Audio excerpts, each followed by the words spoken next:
I'm going to give the whole talk with my right hand, my right thumb over because it makes me feel like I'm attractive. Thank you. I'm so fortunate to have that. Well, welcome. You guys are awesome. What a great weekend. I'm excited because I'm not a speaker. I'm an attendee. I really feel like this is so much fun. I didn't have to speak today. I've had a great weekend so far. So thanks for having me out. Thanks for being here. I have some books down here at the end. We're going to have a lot of fun. Now, I'm going to tell you less and less about me.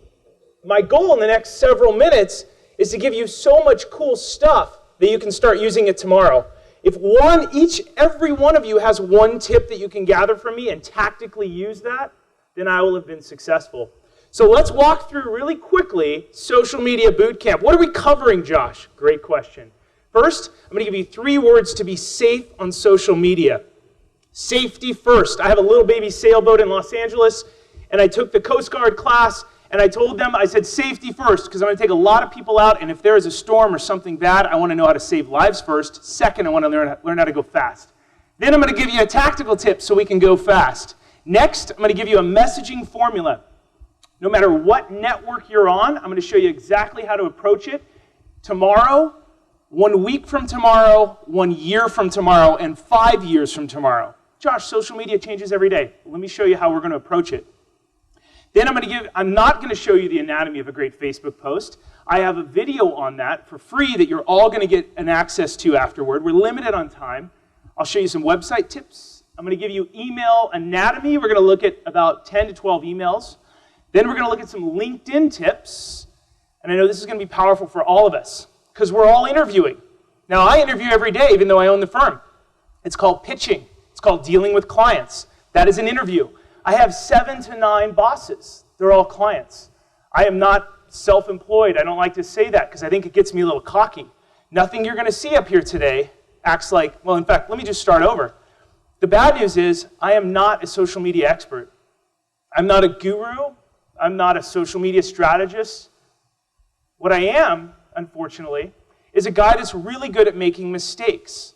And over the course of the last 5 years, I've been able to make some great mistakes, come up with some formulas that overcome those mistakes, and brands ask us, Josh, show us your formulas. Show us how to avoid all these little problems.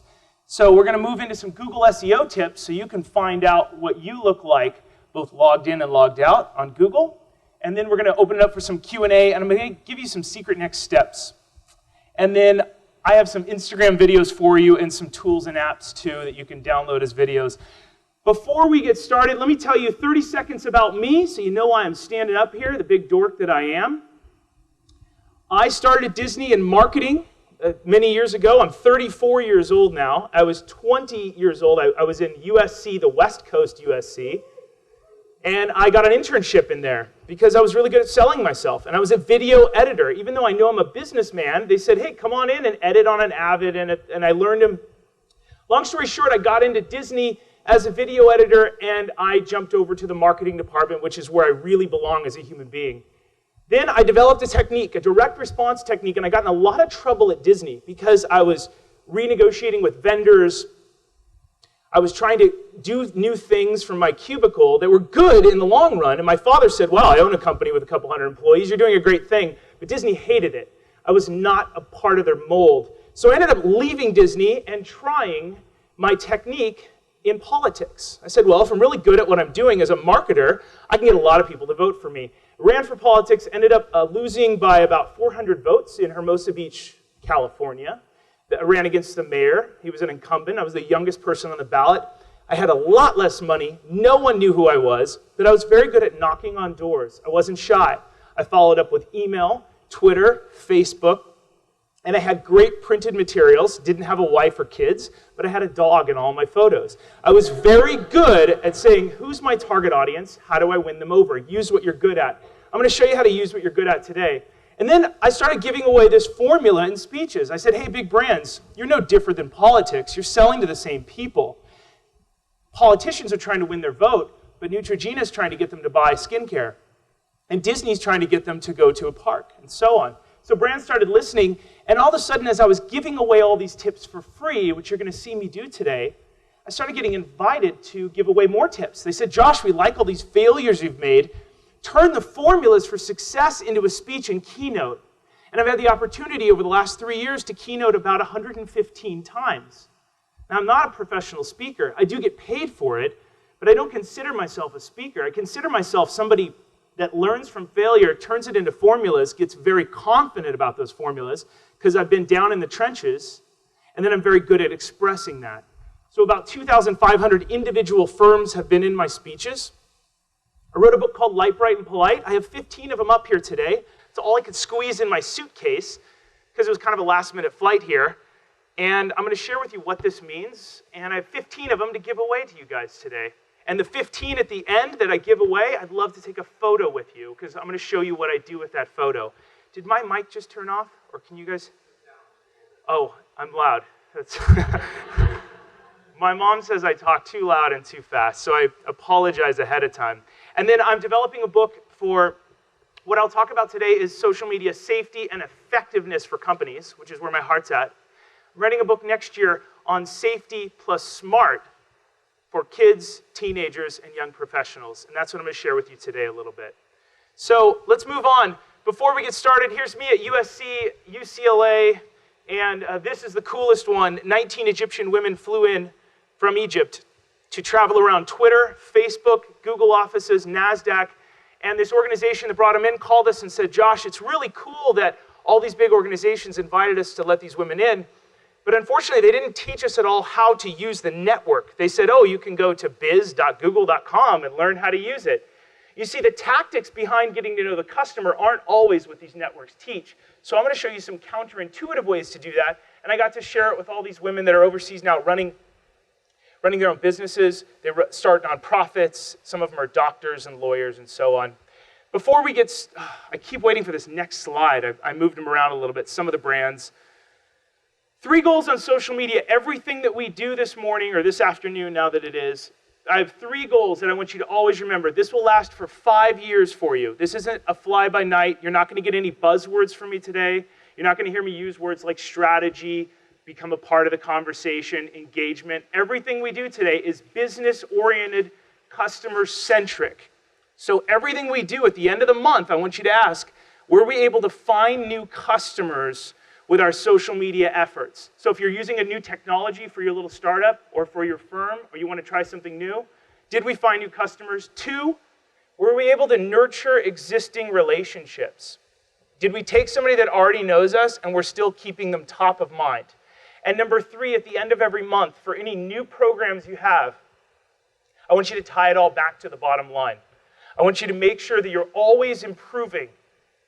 Failure is okay, but learn from it quickly and let's keep moving on. And these are some of the people I work with in LA and Dallas. Okay, before we get started, here's what I'd like you to do. I have 100 free videos for all of you in the audience.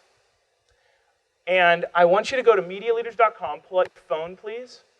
Go to MediaLeaders.com. I'm going to show you a technique. I already have all your email addresses. I don't really need them. But I want you to experience how I get data capture and I give stuff away.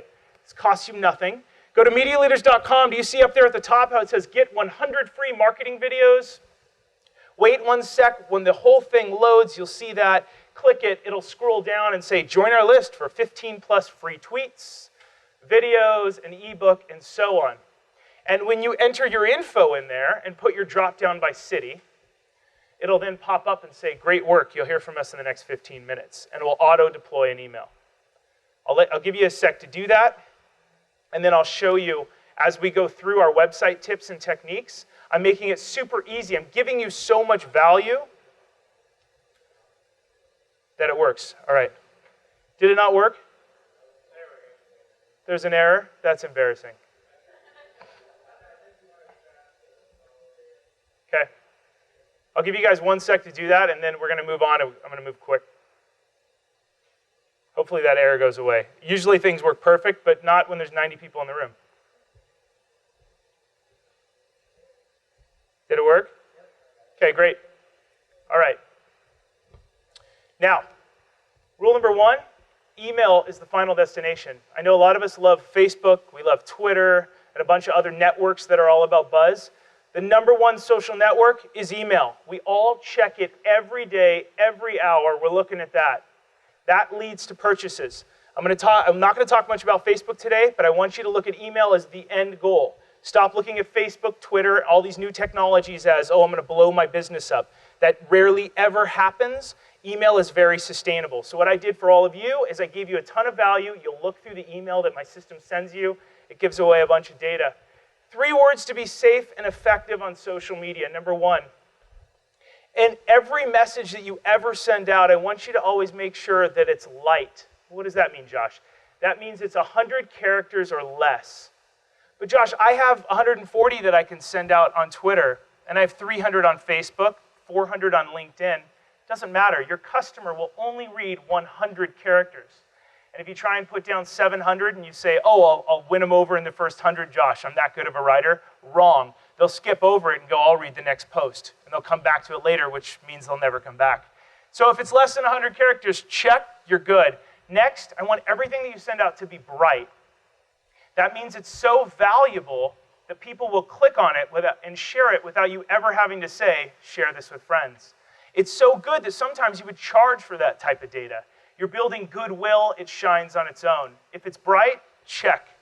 And last, everything that you send out digitally, even in an email from one person to another, should be polite. That means you are proud of it when that statement, that tweet, that Facebook post ends up on a billboard for thousands of people to see the next day. If it's polite, then check. It's light, bright, and polite, ready to send. Awesome. All right, let's move into the next one. Your posts. Every post is like a button on an elevator. You have your customers' or fans' attention. Is this going to take your brand up, or is it going to take them down? Because they will unsubscribe, they will get bored. You will then change a little bit of the way in which your company is viewed. Now, next, social media tactical tip. I want to show you this tactical tip because I want you to see how we lower the barrier to entry to some of our customers in our campaigns. I want you to always make it easy for your fans to click on every one of your links. What does that mean, Josh? Start by removing, whenever you can, the www on all of your links that are outbound. If they go to LinkedIn, Twitter, Facebook, start putting the HTTP instead. Here's an example of that. www.twitter.com/media leaders. Well, if you put HTTP in an email, in LinkedIn, in a YouTube below the video, you'll notice that it turns into an automatic hyperlink. Guess how much easier that second link is to click on and follow through into the network that I'm trying to get you to go. So it's going to create a hyperlink, and instead of including your little @media leaders or @Josh Ochs at the bottom of your email, try putting that HTTP. That way you can write one piece of messaging, put it in any of your documents, and every network will see it turn up into an auto call to action, as we call it. Because if you ever ask your customers, hey, copy and paste this into Google and go find us, too many steps. Customers are so busy, and all of you that have startups or that want to do anything that is a bit of a startup, when you're communicating with a customer and you're trying to explain a new technology, you better make it as easy as possible for them to follow you, visit your website, and so on. Okay, next. Facebook steps for success, but this works on Twitter, LinkedIn, websites, everything. I want you always, before you ever tweet for your company or your brand, and even for yourself, try crafting the message ahead of time in a separate document almost a week before you want to send it out. Oh, wait, Josh, I thought social media is a here and now.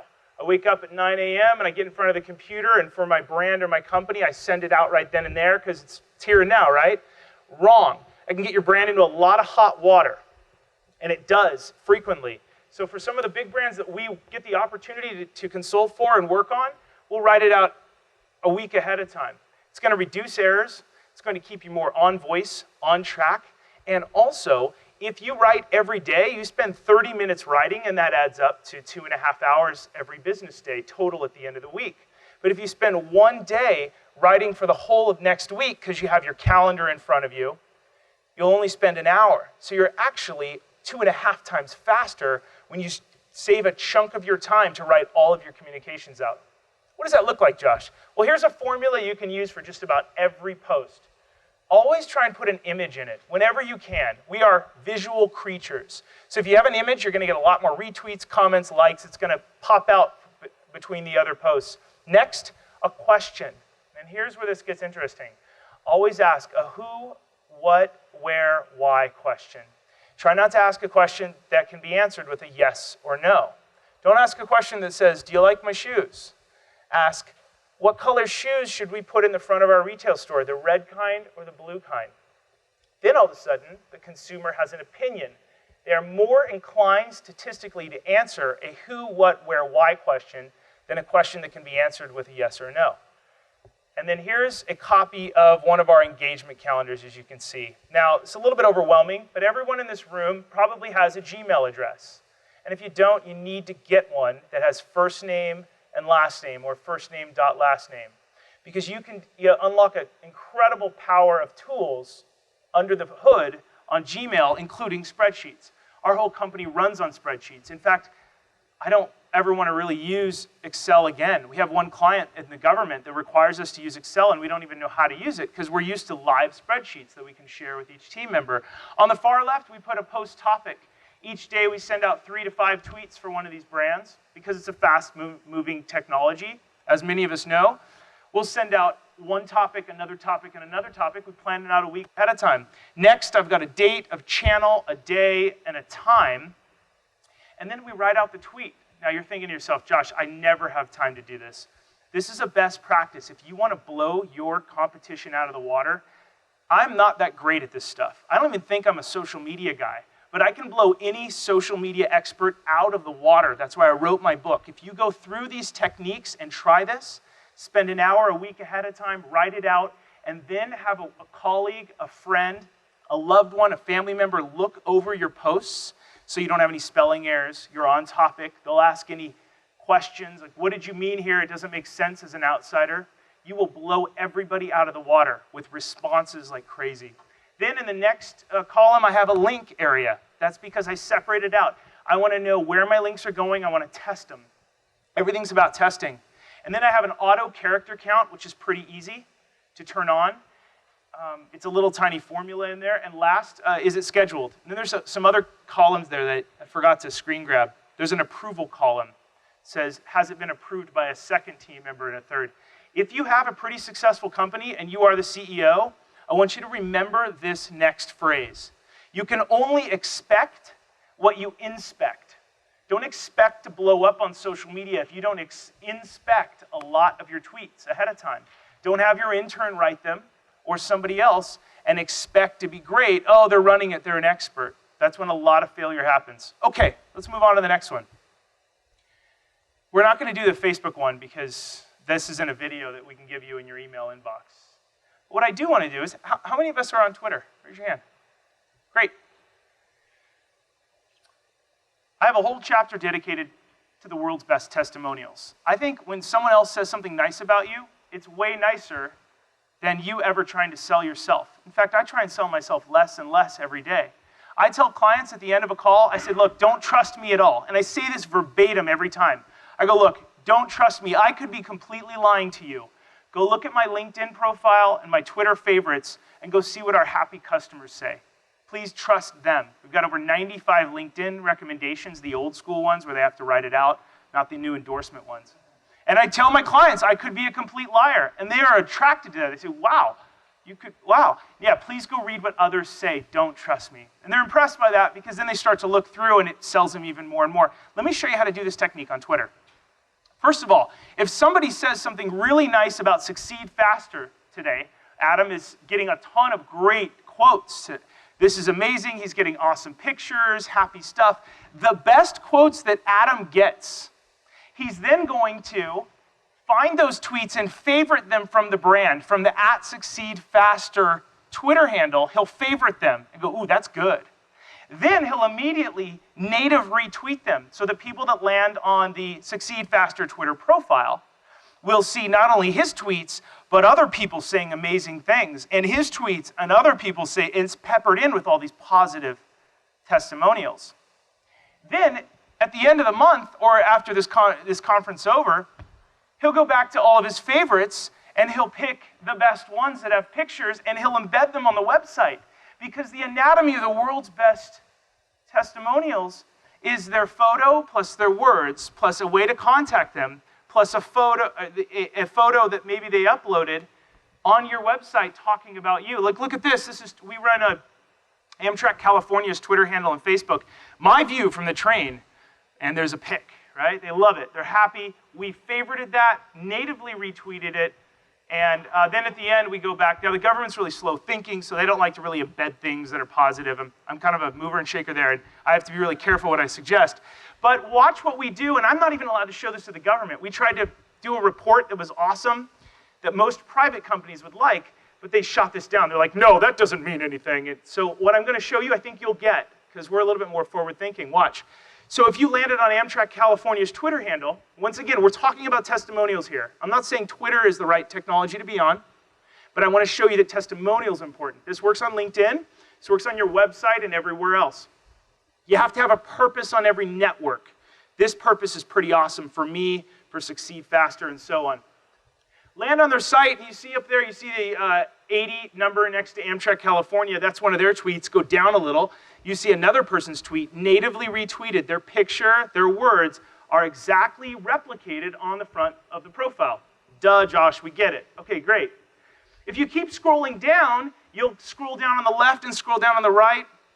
You'll see that we send out tweets, and then we have natively retweeted other people. Peppered in here, in between our tweets, are other people saying amazing things. For instance, here's the goodies you get when you sit in business class on the Amtrak. Nice way to start a 3-day weekend. Somebody is taking a picture of maybe a beer they had. Usually I don't retweet beers because I have to keep it light, bright, and polite, and I want to always be safe. But they take pictures of snacks and so on. I favorite those. I natively retweet it. Then, as I'm natively retweeting all this stuff, what happens? Somebody says something like this. All these Amtrak California retweets with awesome photos make me start itching for a ride on Pacific Surfliners, which is the South train. I've done Chicago to LAX, but I've never done the coast. So people are discovering happy testimonials, great pictures. Let the testimonials and the happy customers sell for you. All right. I use this to promote my book. Now, my book is my own product, and I don't have a big backer. I don't have a publisher. I did this all on my own. And I designed my book counterintuitively, very carefully. I made a landing page. Because I don't have a publisher, I can give away chapter 1 100% free. Why would you do that, Josh? Because we're in the land of building goodwill. And in fact, my book, I would give it away. I'm going to give 15 of them away for free. If I had a bigger suitcase, I'd bring one of them for every one of you. But I make it so cheap and available, and I give away so much of it, and I'm giving you some of the content. You really don't have to have the book, and I've got free videos for you and everything. We're in the business of goodwill. When you give away a ton of your content, you start to build goodwill. People don't want to go anywhere else. And when you think that to yourself, well, why would I give this away? It turns out people will read your book, or they'll hear you talk, or they'll watch you teach them how to edit their own videos, and then when they get overwhelmed, they'll say, you know what, I learned from the expert, but I need to hire the expert. I don't have time. I need it done right the first time. You've made all the mistakes for me. Please teach me how to do it right. So here on the page, if you look down here in the middle on the left, you'll see Heather say, just finished reading this book. I embedded that as a tweet. I took the happy customers, saved it at the end of the month when I had to build a landing page for the book, which is scrappy and fun. I put testimonials. Now, if you scroll down, you'll see 4 more testimonials at the bottom. So if you're not sold on it yet, you get more and more and more. All right. Twitter testimonials. Okay, so at the end of each month, you can go back and take a look at your favorites. How many of us are going to use Twitter for our startup, if we do have a startup? If you have a B2C startup and you have an interaction with customers that then turn around and do this, this is a wonderful purpose to use Twitter. Twitter is not right for everybody. Facebook is not right for everybody. In fact, Facebook is quite a bit of waste of time. I wrote a book on Facebook, and it is a waste of time. Because when you earn a Facebook like, it's like putting $1 in your savings account. What do you mean, Josh? Well, if I went to Bank of America and said, hey, Bank of America, I'm going to give you $1 for the next 10 years every day of my life, and then I'm going to come back and I want to take all those thousands of dollars, those tens of thousands of dollars, and I want to put them down on a down payment of my home. I don't know what the home is, but I start saving now, right? Great, you have a startup, you don't know what you want to sell people, but you get them on Facebook now. Same theory. Facebook then says, okay, now when you want to activate all those likes, which you've paid so hard to earn, you worked hard, like the gentleman that was up here before me today, got all those likes, he gave you a ton of data and was awesome to you, and he earned the likes on his Facebook page. Facebook then says, how much are you willing to pay to post to get into all their feeds? Because now, as a brand, how many of us are administrators of a brand Facebook page? Not many. When you're an administrator of a brand's Facebook page, it's called a promoted post. And if you have 75,000 fans, which you work really hard for, each one of those is a penny or a dollar in the bucket, Facebook's now in the business of charging the brands to say, well, do you want access to all of them? Because if you post natively, you only get into 2% of the fans' feeds. Why is that, Josh? I thought I'd get into 100%. No. You see, Facebook wants to test your content to make sure it's sticky, to make sure it gets comments, likes, shares, and so on. And if it does, it puts it into another 2 or 3 or 4 or 5%. But now, because it's a publicly traded company and it wants money, they charge money to get into all the feeds. $50, $100, the CPM runs all over. But long story short, every network, you need to have an absolute purpose, otherwise don't waste your time. This is a fun purpose for Twitter. Okay, next. Let's look at some website stuff. How many of us are gonna have a website for our startup? Raise your hand. It really is the retail storefront of every business, right? Now, I'm not the world's best website guy. I don't think I'm the best at any of this, but I test it every day. We host a lot of networking events, webinars, panel discussions in Los Angeles. Every new city I go to, I say, I want to meet a ton of people. Let's host a free event. Let's go to a bar, which will give us their venue for free, and let's host a networking event. I'll build a landing page that's really scrappy, and I'll give people every reason to opt in, and I'll always tweak something. I'll try a new technology, I'll make it mobile friendly, I do all kinds of different stuff. Here's a webinar where I give away 7 Google Plus tips for 100% free. On the upper right, if you're not interested in the left, the webinar, on the upper right, you can see that you can opt in for 25 sample tweets and a dozen free videos. That's our opt-in widget. What is opt-in, Josh? That means people are opting in to get something cool from you because you want to give it to them for free. Remember how email is the final result? Because then I can get in your inbox at any time for free, when I want, how I want, and I can communicate what I want.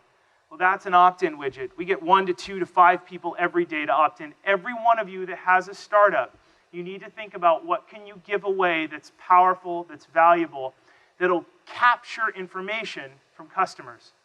What do you mean, Josh? Well, Succeed Faster is a great example. If they wanted to ask people, jump on our list in the future, they could have a series of videos, perhaps these videos of the speakers, and say, get one of our speakers' videos from last year, and they have a little widget. Fill out your first name, your email, and maybe the city that you live in, and they could give away all the videos for free. Josh, why don't you ask for more information? Well, here's why. Most people would just ask for an email, and you've seen that. People that say, join our newsletter. Well, newsletters are dead. They're over. Because nobody wants to join your newsletter. What they do want is they want a real reason to join it. So let me walk you through this widget, and then we're going to move on to the next topic. Is that cool? I think this is really powerful for every startup. Here's why. First of all, you have a reason to opt in. So I want you to think about what is that reason. Do you have FAQs? Do you have something cool? Can you go shoot a scrappy video? Who's the gentleman that I spoke with this morning that wanted to do a beer thing? Is he here? What was your first name? Jacob. So Jacob and I were talking about a really neat startup idea he had on the dream board, which I really like, and I think it's great. You could shoot one of yours, 2 or 3 or 4, and give them away for free. All you do is you say, here's what you're going to get. Here, I need your first name, your email, and then you give them a submit button, but you name the submit button differently. Why do you need your first name? Well, here's why. You never greet somebody in an email with, hey there, or you never greet them by just telling them about you. It's always great to say, hi, Josh. I've got a great new episode of how to make beer at home. It's pretty cool. I don't think you've ever seen anything like this. I'm scrappy in my kitchen, and I discovered something that you can do on your own, too. That's how the email starts. You greeted me with my first name. It's personal. It's fun. Next, you got to get their email, obviously, because you have to communicate with them. And then last, you never put a submit button. You always give them a reason. What are they going to get? Why do they click that? It's human nature. We're always careful. What are we going to get? Send me the email. Show me how to make beer, XYZ, whatever it is. And then below that, one of the little techniques, there's a testimonial there. And testimonial says, I love getting these emails once a month and stuff like that, because then it gives people more of a reason, if they're hesitant, to go back up and fill the darn thing out. Statistical. This isn't magic. There's no secret black box here. It's just everything that you need in an email opt-in box. Now that is pretty scrappy. That's not the world's best, but it's tested, it works. Things don't have to be 100% beautiful, they have to be valuable. All right, let's move on to the next thing. Now, if you opt into anything on our website, and you as startups need to know this, in any business, if you opt into anything on our website, once I have you opt in, don't give up. Don't make them land on a page. Great, go check your inbox. No, you still have them as a captive audience. So the very next page after you opt into our free webinar, and I host webinars to build rapport, to give stuff away for free. But I also host webinars because I know the follow-up, the landing page, is an opportunity for me to sell to people or to opt in or to move them to a different network. So once you fill out my GoToMeeting, the landing page looks like this. It's an embedded version of our LinkedIn profile. I like LinkedIn a lot. I think it's a sleeping giant. Nobody's spending enough time on it. Here's why.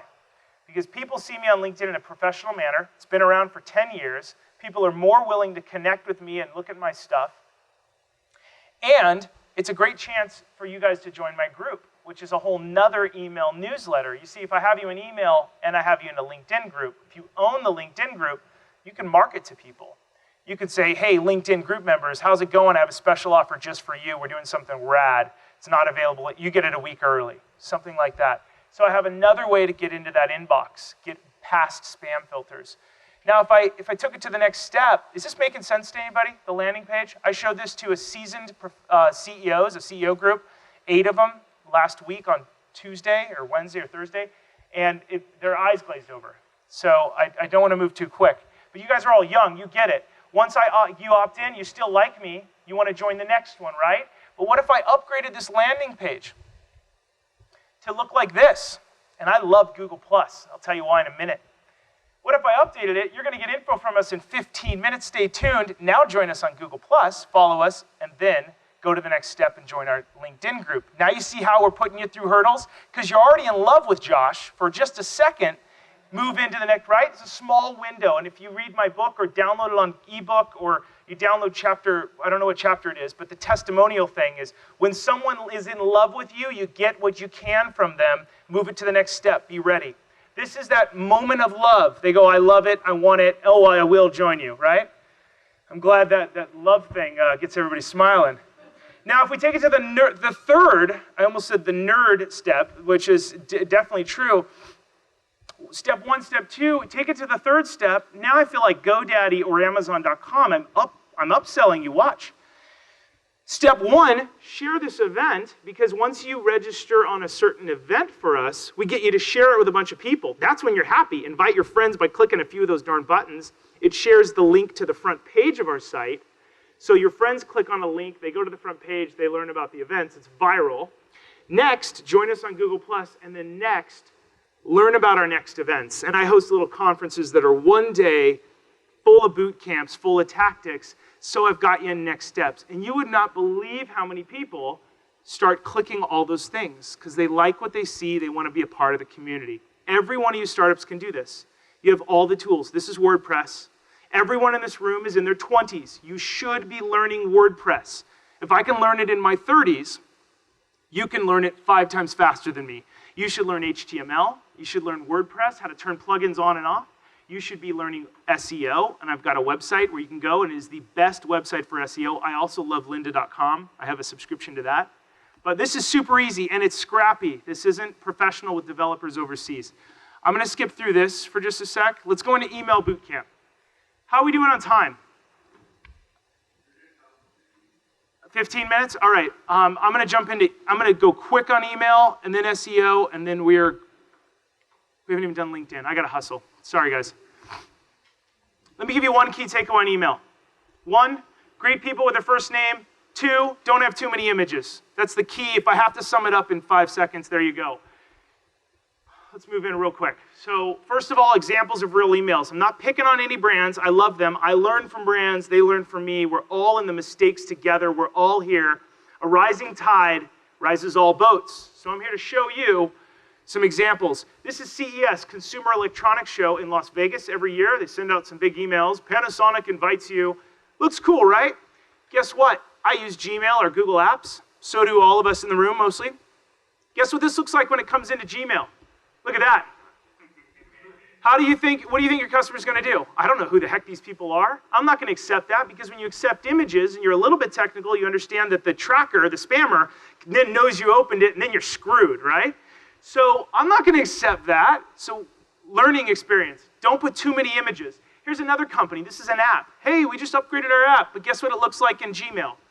Not bad, right? You still get all the content in there. That's the learning experience from this. Once again, anything above the fold, and that's a lot of real estate. Make sure you're talking in the first person. Hey, Josh, we'd love to see you at CES. Here's the value you're going to get. Click here. Call to action above the fold. Marketing experiments. If you have a weekend and an iPad and you really want to sit on the couch and learn from the best of the best, these are the guys. Now, I'm not picking on them, but I'm a scrappy, customer-centric marketer. What's wrong with this? Well, it looks great. Call to action above the fold. View report. What does it look like in Gmail? The view report disappears. The call to action was an image. It's like, oh, sucks, right? Make that stuff text. Josh, how would you improve it? Well, here's how I would do that. This is our scrappy hybrid. It's all about the customer. You don't need a whole lot of money. We use Infusionsoft. I'm a partner of theirs. I coach a bunch of companies. Look in the upper left. Hey, Betsy, or hi, Betsy. Can you believe the holidays are almost here? Let's use this as a chance to celebrate. I want you to be the first to hear about our next event. Look at the call to action. Register here. Textual. Easy. It works on mobile. Works everywhere. The imagery in the upper right isn't activated, but it doesn't matter. If you do activate it, that's what it looks like. Doesn't change anything. But the next one, the confirmation email, is also another step to upsell. If you ever get emails as a startup, you should be thinking, what's going to be in that email, that confirmation email? I send something out like this, and this has worked very well for us. I hope you all adapt this, use it, run with it. First name, hello, first name, or hi, or dear. I don't like dear. I think it's a little too old school. You're registered, awesome. So it's a confirmation so that you never get email from them. They know what you're going to get from you. Next, please help us, because remember, they're in the window of love. They like me, they opted in, cool. Help me spread the word about this event by inviting your friends. Click here, one click to Google, Facebook, or whatever they are, whatever networks you want. Then if they want to turn the imagery on, that's what they get. See that? It doesn't require the imagery. Crucial. Let's move past this. LinkedIn tips. How many of us have checked in LinkedIn in the last week? All right. This is the sleeping giant. If there's one thing you learned from Josh today, it's that LinkedIn is the most important social network. But Josh, I have a B2C store and whatever. LinkedIn has been around for over 10 years. Do you know what that is in internet years? That's twice dog years. It's unbelievable. First of all, I'm going to give you a few tactical tips. I'm not going to show you how to use LinkedIn. I'm in the business of bringing you the counterintuitive stuff. No BS here. You need to have a great image. No reason why you don't have a great image. You're all young. You're all right thumb up attractive, right? So you should have a nice, clean image up there. Next, I want your first and last name clear. The way in which, now this is a counterintuitive trick. If you have a middle initial, consider getting rid of it if it's on LinkedIn. Why would you say that, Josh? Because it's harder to find you. And it's all about the customer finding you. If I was Joshua K. Ochs, which is my formal name, nobody's typing in Joshua. My business card, my book, everything says Josh Ochs. If you put the K in there, harder to find me. It looks like a different thing. So be smart about how you want to be found. What do people know you as? Go after that. That's step one. Step two, be honest and clear with your headline.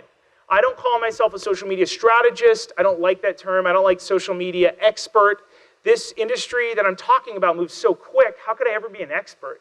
Changes every week, and I think that as soon as we're an expert in the online space that this is, that we get egotistical and we stop learning.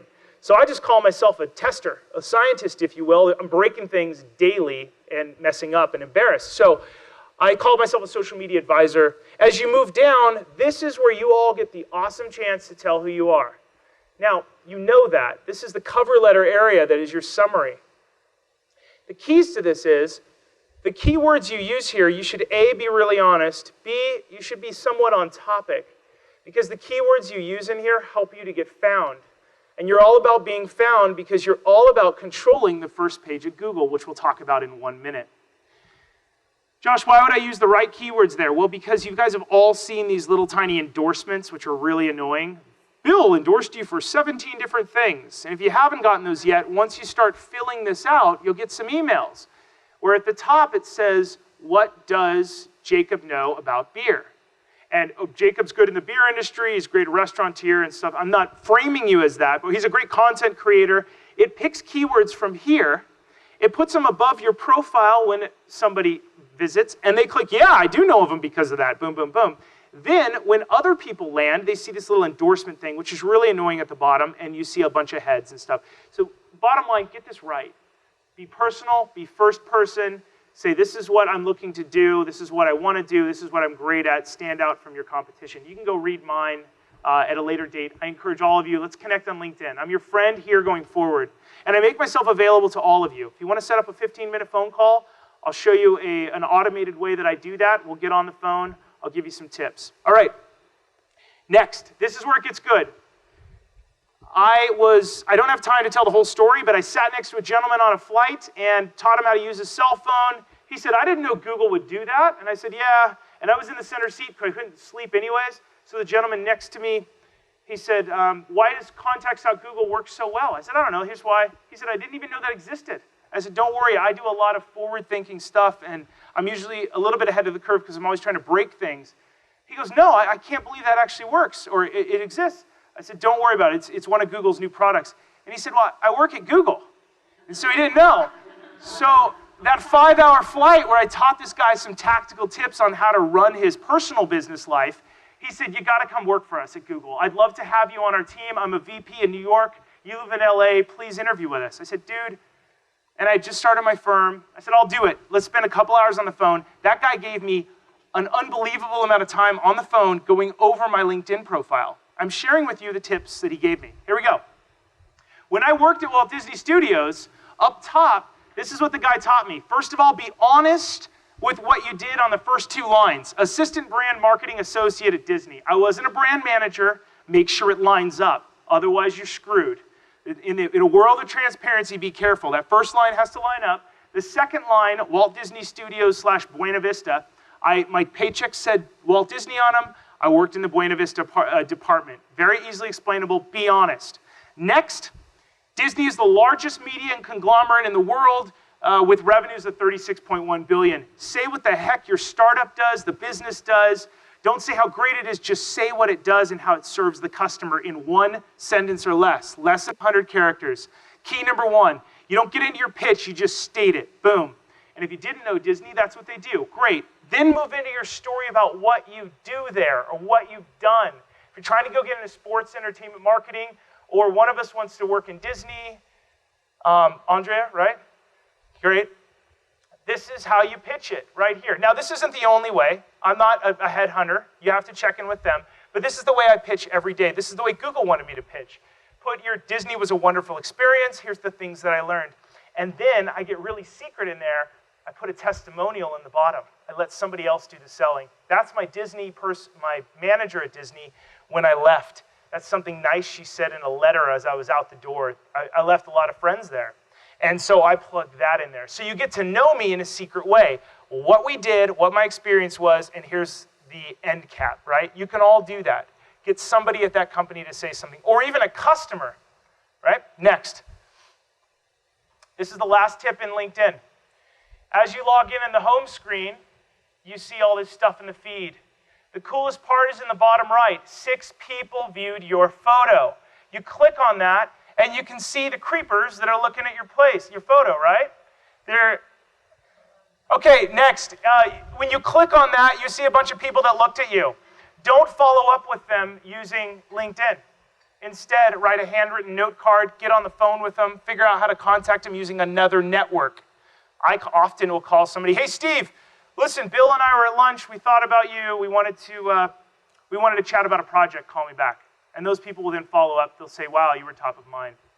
And then the last thing I had to show you up there was Google. Rule number 1, when you're logged into Google and it knows that you're in your G+ and you have your little headshot in the upper right, when you're Googling, you're not getting correct results. You're not seeing what other people see your startup as. I always want you to go into incognito mode. Incognito mode is in Chrome. In Firefox, it's called private browsing. It's very easy to find in the top. In fact, many of you have an inbox video in your inbox email from me. Always log out, check your results that way. You're going to see what the rest of the world sees. And that's it. Now, one last thing.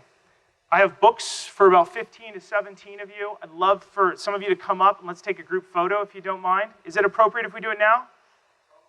Okay, great. Take a group photo. I'm going to ask, do we want to do photo and then Q&A? Let's do that. Let's do photo first. That you had mentioned that you do a lot of free webinars, Yeah. But you also do paid webinars as well, correct? We don't do any paid webinars. You don't? Not yet. Okay. We will someday. Yeah, we kind of have in the past, but most of them are free. Okay, because my question then would be, how do you determine the price point and length for a paid webinar, but it doesn't sound like you're doing I have a that. whole book for you on that. Okay. It's a long answer, but I do have a book. If you go to medialeaders.com/books, and they're in your inbox, if you signed up, I'm giving you a ton of value if you sign up for our newsletter. On the right-hand column, it says, read our 50 favorite books. It's a list of our books. One of them says, stop speaking for free, and it teaches you how to build webinars that are paid. Key number one, don't use the word webinar, because webinar has a free mentality to it. Call it online training. Okay. So when I hear webinar, I go, of course they're free, but I forgot to mention that to you. So that's a cool book that I learned from. It's $20, it's thin, but it's so valuable that it's worth the money. Great, thank you. In the back. Mailchimp.com, pretty easy, free for the first 2,000 emails. Aweber's great also, yeah. Aweber's automated, it's like Infusionsoft, but step down. Mailchimp's great, it's free, it's super simple. You can send out great newsletters, they're both awesome. I don't like Constant Contact. I think they spend more money on their marketing than they do their technology. Yes. What's the preferred ending? It doesn't matter. It's whatever your personality. The preferred ending is a PS and a PPS. People read PSs and PPSs more than they read the email. They'll scroll down to the bottom and it says, PS, here's your free ebook. Click here and download it. They'll read that every time. Try it, prove me wrong. It works for us all the time. Doesn't matter the rest. You just make it short and sweet. And put the PS as the sale, exactly as the sale message. They'll scroll to the bottom. One more question and then I'm going to wrap up to be respectful. Yes. Sorry, Courtney. Good. Look at a technology called Buffer app. I had a whole slide, but it's kind of fun to go shoot by the hip. I had a whole slide that had a bunch of tools, and if you click on the right-hand column of the email that you automatically got sent when you opt in, it says, here's our favorite products. One of them is Buffer, and one of them is Hootsuite. And after we deploy it and it gets spell checked and picked up by Google, which less than 24 hours, we'll tweet it a couple times, not just once. We'll do it a few times because there's other content in between there. Hey, I want to thank you all for letting me come out. I've gone over, so thanks for having me out.